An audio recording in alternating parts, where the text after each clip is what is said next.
Hi ಎಲ್ಲರೂ ಹೇಗಿದ್ದೀರಾ? ನನ್ನ ಹೆಸರು ವೀಣಾ. ವೆಲ್ಕಮ್ ಬ್ಯಾಕ್ ಕಣ್ರೀ. ನಾನೀಗ ಗಂಟು ಮುಟ್ಟೆ ಕಟ್ಕೊಂಡು ಬೆಳಗಾವಿಗೆ ಹೊಂಟೀನ್ರಿ. ಯಾಕಂದ್ರೆ ಮೈಗ್ರೇಷನ್ ತರಾಕ. ಆಮೇಲೆ ದಾರಿಯಲ್ಲಿ ಹೋಗ್ತಾ ಗಣಪತಿ ದೇವ್ರದ ನಮಸ್ಕಾರ ಮಾಡ್ತಾ ಬಸ್ ಸ್ಟ್ಯಾಂಡ್‌ಗೆ ಹೋದ್ನೆ ನೋಡ್ರಿ. 5:15ಗೆ ಬರೋಬ್ಬರಿ ಬಸ್ ಬಿಡ್ತು. ಆಮೇಲೆ ಹಿಂದರ್ಷೆ ಟೈಮ್ ಹೊತ್ತು ಬೆಳಕುನು ಆತು. ಅದಾಕು ನನಗೆ ಸಖತ್ ಹಸಿವು ಆಯ್ತು. ಅದಕ್ಕೆ ನಮ್ಗೆ ಕಂಟ್ರೋಲ್ ಆಗಲಿಲ್ಲ. ನಾವು ಅವ್ರು ಯಾವಾಗ ನಿಂದಿರ್ಸ್ತಾರ ಅಂತ ಹೇಳಿ ಅದಕ್ಕೆ ನನ್ನ ಫ್ರೆಂಡ್ ಆ್ಯಪಲ್ ಹಚ್ಚಿದ್ಲು. ನಾ ಬಿಸ್ಕಿಟ್ ಪ್ಯಾಕೆಟ್ ಹರಿದ್ನೆ. ಮಸ್ತ್ ತಿಂತಾ ಹೋದ್ವಿ. ಎಂಜಾಯ್ ಮಾಡ್ತಾ ಬೆಳಗಾವಿ ಬಸ್ ಸ್ಟ್ಯಾಂಡ್ ಬಂದಿದ್ದೆ ಗೊತ್ತಾಗ್ಲಿಲ್ರಿ. ಅದು ಇಳಿದು ಈಗ ನಾವು ಹೊಂಟೀವಿ ಸಿಟಿ ಬಸ್ ಸ್ಟ್ಯಾಂಡ್ ಕಡೆ.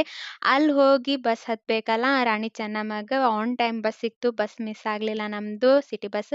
ಅಲ್ಲಿ ಹತ್ತಿ ರಾಣಿ ಚೆನ್ನಮ್ಮಗ ಹೋದ್ವಿ ನಾವು. ಹೋದ ಕೂಡಲೇ ಎಲ್ಲ ಡಾಕ್ಯುಮೆಂಟ್ ಎಲ್ಲ ಕೊಟ್ಟು ಬಂದ್ವಿ. ಅದಕ್ಕೆ ಅದು ಕೊಟ್ಟು ಬರೋತನನೇ ಊಟದ ಟೈಮ್ ಆಗ್ಬಿಡ್ತು. ಊಟ ಮಾಡ್ರಿ ಆಮೇಲೆ ಸರ್ಟಿಫಿಕೇಟ್ ಕೊಡ್ತೀನಿ ಅಂತಂದ್ರು. ನಮ್ದು ಊಟ ಆಯಿತು. ಬಟ್ ಅವ್ರದ್ದೇನೋ ಊಟ ಆಗಿದ್ದಿಲ್ಲ. ಅದೇ ಯೂನಿವರ್ಸಿಟಿ ಕ್ಯಾಂಪಸ್ನಾಗ ಕೂತೀವಿ ನೋಡ್ಕೋತ ಹೆಂಗದ ಅಂತ ಹೇಳಿ. ಅದೂನು ಮಸ್ತ್ ಇತ್ತು. ಅದಾಗಿನ ಸಪೋತಿಗೆ ಹೆಂಗೋ ಮಾಡಿ ಕೊಟ್ರು. ಅದಾಗಿನ ಹೊತ್ತು